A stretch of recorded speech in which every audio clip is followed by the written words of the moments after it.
Okay, hey guys, welcome to our second video in our development unit. We're moving from prenatal to infancy and childhood, and in this video, we're going to focus on social development. So, a couple areas that we talk about in development, we talk about how you develop physically, so how your body changes, how you grow up. We talk about how you develop cognitively, so all of the different changes that are happening in your mind and your thinking and your thought process and problem solving. Then we also talk about social development and how you interact with other people, what your parental influences have on you, and all of that good stuff. So let's go ahead and get started. You see that we have our learning targets for this video. It's a lot longer than our learning targets for the prenatal video because we just have a lot more to cover. This is a bigger section of the development unit. And you'll also notice that we have some key people that we want to make sure that we know. You might have been introduced to them all the way back in Unit 1 when we talked about important people, but everything we learned first semester is going to come back around in this semester. So you want to make sure that you know the people on this list. Some of them you're probably familiar with already. Some you might not be. But this is kind of what we're going to be talking about in this video today.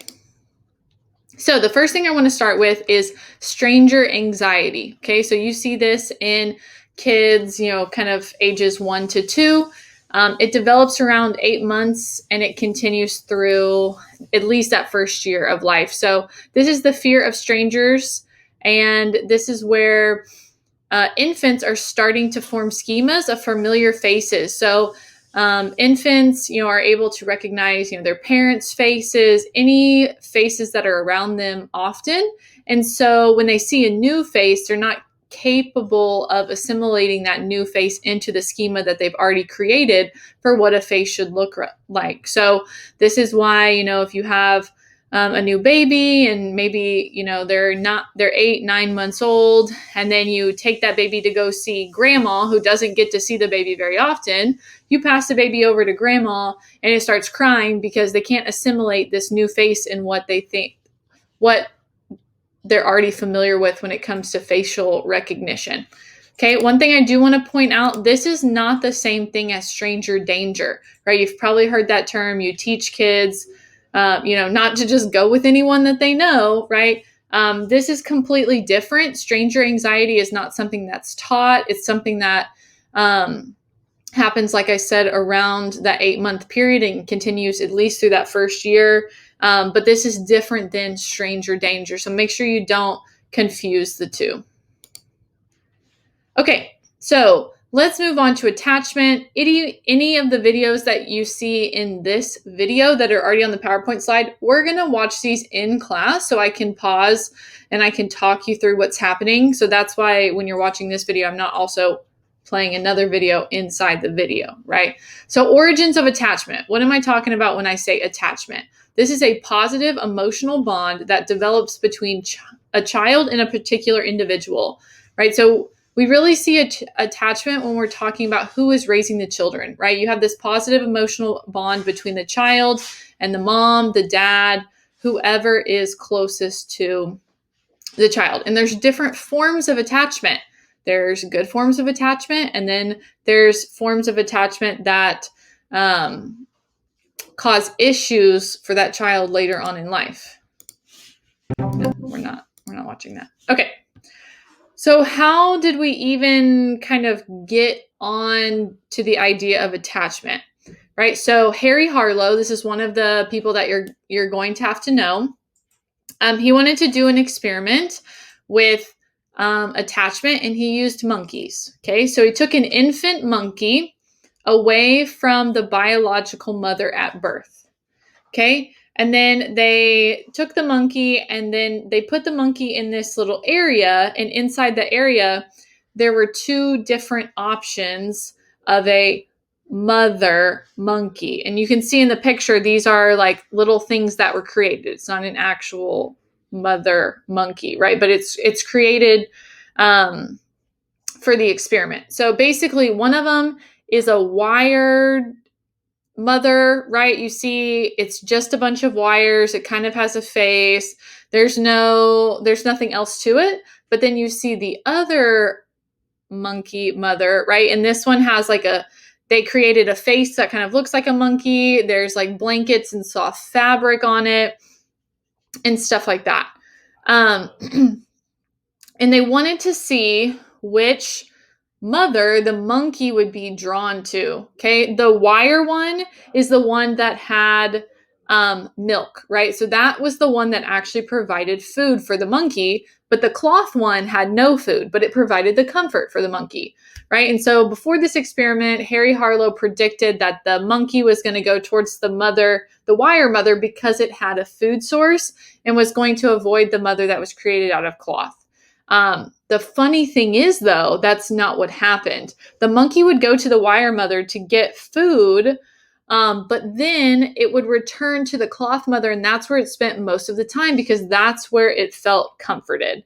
Okay. And so you might be thinking, what the heck? Why are we learning about monkeys? Well, this shows that attachment is about comfort. Attachment is not about like satisfying those biological needs. Attachment is about comfort.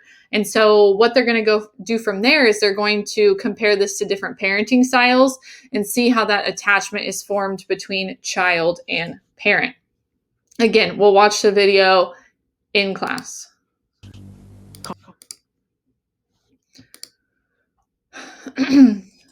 Okay, so like I just said, what were the results? The results were that the monkey spent more time with the cloth mother than the wire mother, even though the wire mother actually had the food. And what does this tell us about attachment? It tells us that attachment is based on comfort.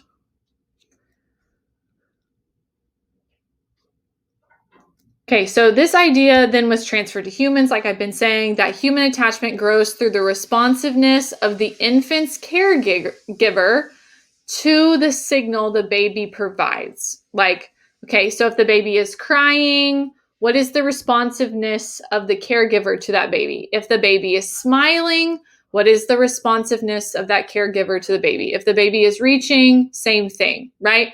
So the more the caregiver responds, the more secure the attachment is between child and caregiver. Okay, and we have different forms of attachment. You have secure attachment.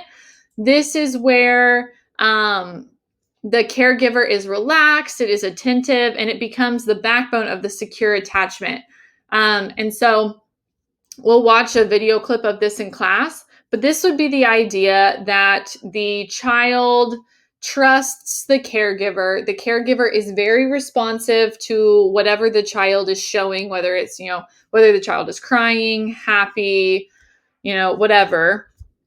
And if for some reason the child is there and the caregiver leaves and the child cries, when the caregiver comes back, the child is then happy, is relieved, is less stressed that the caregiver is back. That's going to be a key thing when we're talking about attachment.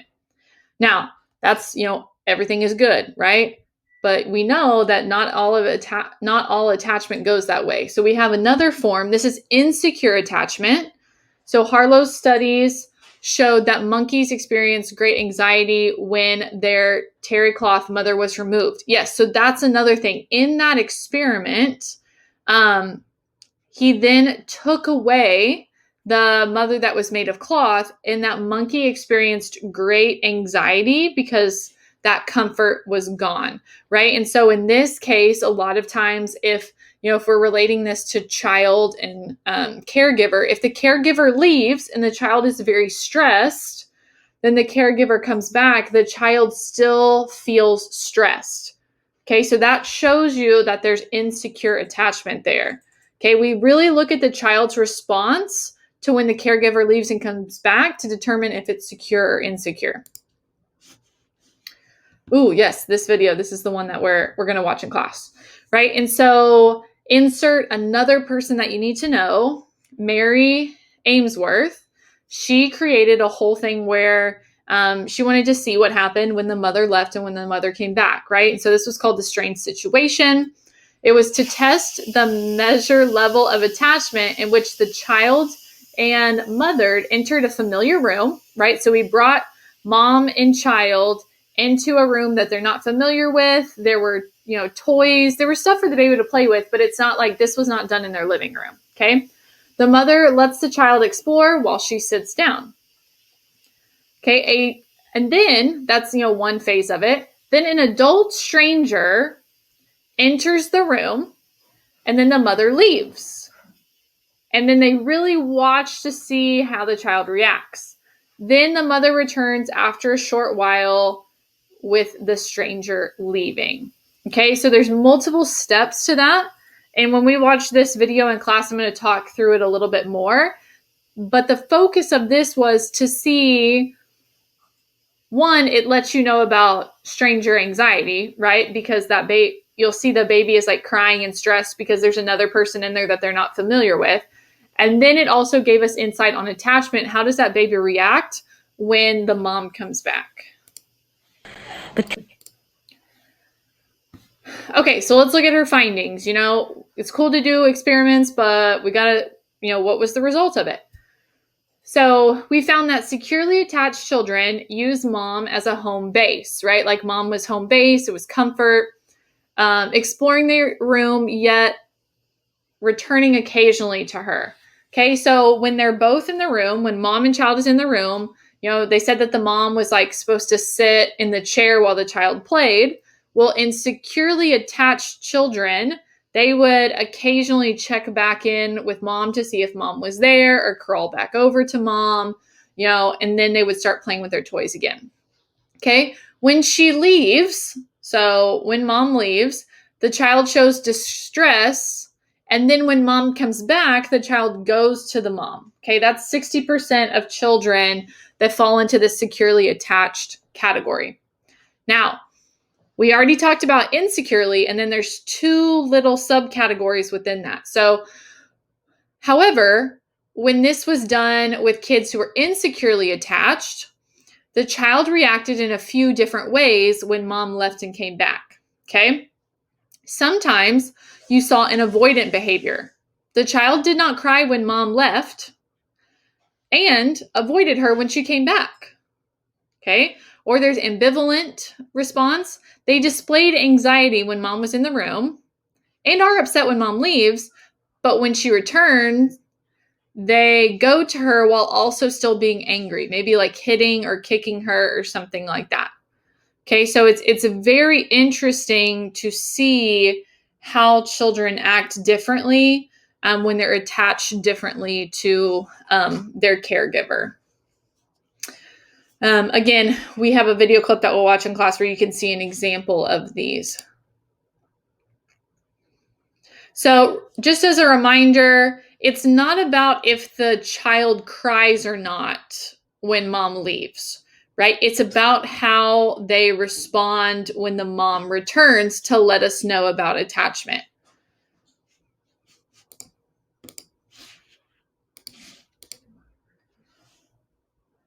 Okay, so this is great, but like, why do we care, right? Does this affect us later on in life? Yes. Okay. Ainsworth's findings, they say that children who are securely attached tend to be more socially and emotionally well-adjusted and are seen as more cooperative, capable, and playful. Okay. Now, I do want to preface, if you're thinking like, oh my gosh, like I think I have insecure attachment, that's okay. Children who lack a secure attachment don't always have difficulties later in life, right? That it's not a guarantee. Attachment is also related to the social environment in which children are raised. Okay, so just because you could probably go back and classify insecure attachment doesn't mean you're going to have difficulties later in life. Sometimes you do, and sometimes that plays a role in attachment in other ways, like when you are at the age to have like a dating relationship or marriage or stuff like that. But a lot of times this is more related to like the social environment. Okay, so let's touch on parenting styles real quick. We've got a couple different types. We've got authoritarian. Okay, so what does that sound like to you? It sounds like just how it is. So parents are more rigid, demanding unquestioning obedience from the child. So think about like the really, really strict parent, right? They have strict standards. They discourage any expressions of disagreement. There's really not a lot of like emotion in the house, right? It's pretty much just This is what you're supposed to do. This is the rules. This is how it goes, and stuff like that. Okay. So sometimes, and this is not always the case, right? Sometimes children tend to be more unsociable, unfriendly, and withdrawn because, there's not a lot of emotion in this type of parenting style and in this household. And so sometimes that can translate into outside of the home. Okay, so authoritarian. We also have permissive. So parents give children, relaxed or inconsistent direction, and, they're nice. It requires little of the children to do anything. Okay. So this is the idea that maybe your parent acts more like the friend than the authoritarian figure, right? Parents, they're kind of just like, hey, do what you want to do. The rules are a little inconsistent. They can be bended. Stuff like that. It's very different than what we just saw in the authoritarian. So again, on average, or we can see this sometimes in this case, sometimes children tend to be more immature, more moody, more dependent on other people, and have lower self-control when it comes to things because there's not a lot of boundaries and rules in the permissive parenting style. And so therefore a lack or low self-control is seen outside of the home.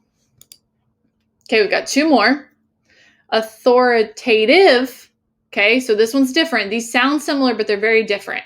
Okay, so in this parenting style, you do have like firm set limits and goals for the children, but this is what makes it different.